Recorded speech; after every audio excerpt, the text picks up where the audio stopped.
Okay, so nandito ako sa may terminal papunta ng bumaba na akong Tagum. So Tagum to Matina na tayo.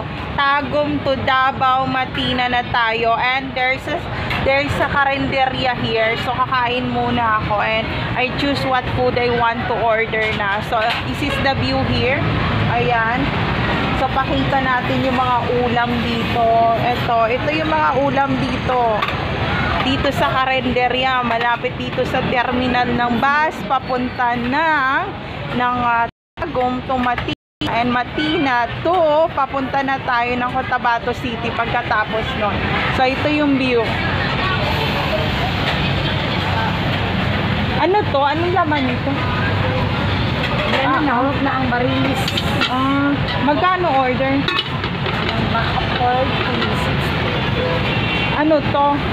Ribs. Beef to? Ribs.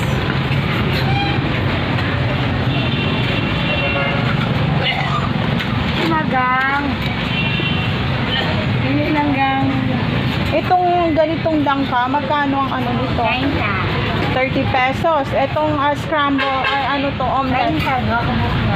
Ay, manja. Oh my God. And then order ng pansit. Yung isda. 35.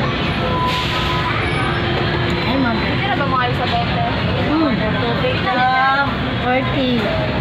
Ay, nako, dinuguan ata.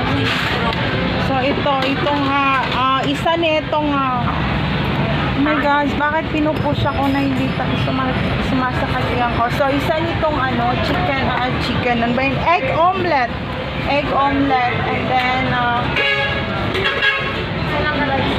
atay ng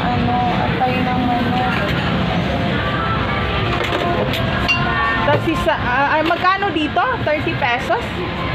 Isang order nito.